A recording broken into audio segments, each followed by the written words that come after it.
Praise the lord. ఈరోజు వాక్య భాగం హగ్గై గ్రంథం 2వ అధ్యాయం 4వ వచనం. అయినను యెహోవా ఆజ్ఞ ఇచ్చినదేమనగా, జెరుబ్బాబెలు ధైర్యం తెచ్చుకొమ్ము, ప్రధాన యాజకుడగు యెహోజాదాకు కుమారుడైన యెహోషువ ధైర్యం తెచ్చుకొమ్ము. దేశంలోనున్న సమస్త జనులారా ధైర్యం తెచ్చుకొని పని జరిగించుడి. నేను మీకు తోడుగా ఉన్నాను. ఇదే సైన్యములకు అధిపత్యకు యెహోవా వాక్కు. ఈరోజు ఈ వాక్య భాగం ద్వారా దేవుడు మనతో మాట్లాడుతూ ఉన్నారు. ఈ హగ్గై గ్రంథంలో 3 అధ్యాయాలు గనక మనం గమనిస్తూ వస్తే దేవుడు చాలా స్పష్టంగా హగ్గైతో మాట్లాడుతూ వస్తూ ఉన్నారు.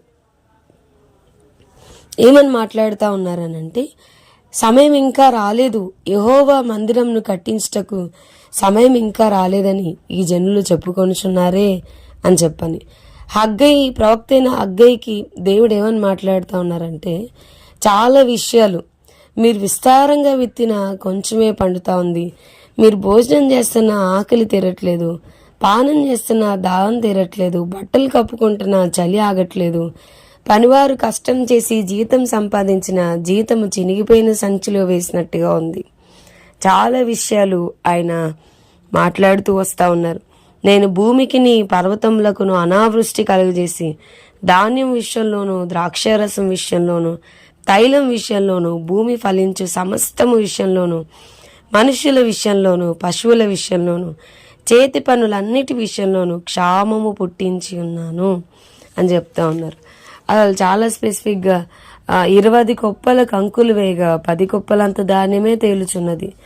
తీసుకొని వాళ్ళని 50 కొలల తొట్టి వద్దకు ఒకడు రాగా 20 కొలలు మాత్రమే దొరుకును. అంటే మీరు చాలా నష్టపోతా ఉన్నారు, మీరు చాలా విస్తారంగా పండించాలని అనుకుంటున్నారు కానీ చాలా కొంచెమే పండుతుంది అని ఇశ్రాయేలుతో మాట్లాడుతూ, దీని అంతటికీ కారణం ఏంటంటే దేవుని మందిరాన్ని మీరు నిర్లక్ష్యం చేశారు అని చెప్పని. దేవుని మందిరం కట్టబడలేదు, కానీ మీరు శరంబి వేసిన దేవుని మందిరం పాడే ఉంటే మీరు శరంబి వేసిన ఇండ్లలో నివసిస్తున్నారు అని చెప్పని. దేవుని మందిరాన్ని మీరు నిర్లక్ష్యం చేస్తూ ఉన్నారు. అట్లా కాకుండా మీరు కనుక దేవుని మందిరాన్ని కట్టిస్తే మీరు ఆశీర్వదించబడతారు. దేవుని మహిమ చేత ఆ మందిరం నింపబడతా వచ్చింది.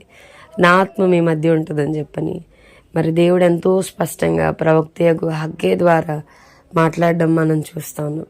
సో మన జీవితాల్లో కూడా చాలాసార్లు చాలా కష్టపడతాం, కానీ కొంచెమే. చాలా కష్టపడతాం, మొత్తం చిలిసంచిలోనికి వేసినట్టుగా ఉంటుంది. క్షామమే ఉందా, కరువే ఉందా అన్నట్టుగా ఉంటుంది. ఫినాన్షియల్గా చాలా స్ట్రగుల్ అవుతూ ఉంటాం. దానికి అంతటికీ కారణం వాక్యం వింటున్న ప్రియమైన వారలారా, మన జీవితంలో దేవుని మందిరాన్ని నిర్లక్ష్యం చేశామేమో ఒకసారి పరిశీలించుకుందాం.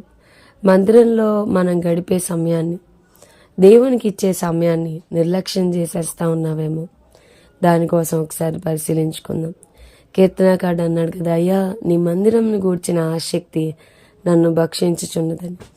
ఒక మందిరాన్ని దేవుని కొరకు కట్టేంత వరకు నా పడక మీద, నా మంచం మీద నేను పండుకోలేను అంటా ఉన్నాడు.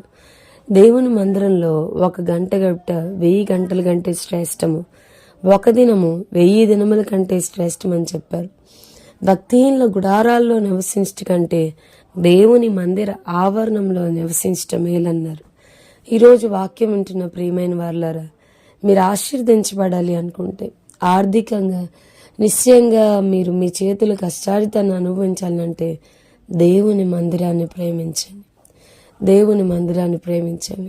దేవుని మందిరంలోని పనులు, దేవుని మందిరంలో కొంత సమయం గడుపునట్లుగా మీ సమయాన్ని కేటాయించుకోండి. మనం ఎప్పుడైతే దేవుని మందిరాన్ని ప్రేమిస్తామో ఆటోమేటిక్గా దేవుడు మనల్ని ఆశీర్వదించడం మొదలు పెడతాడు. దేవుని మందిరాన్ని ప్రేమించేటువంటి ఉన్నతమైన భాగ్యాన్ని ప్రభు మనందరికీ అనుగ్రహించను గాక. ప్రార్థన చేసుకుందాం. ప్రభువా, ఈరోజు వాక్య భాగం ద్వారా మీరు మాతో మాట్లాడినందుకు వందనాలు. వాక్యం వింటున్న మా ప్రియులైన వారిని అందరినీ మీరే దీవించి ఆశీర్వదించమని యేసు నామమున అడిగి వేడుకొనుచున్నాం తండ్రి. Amen. God bless you and have a blessed day.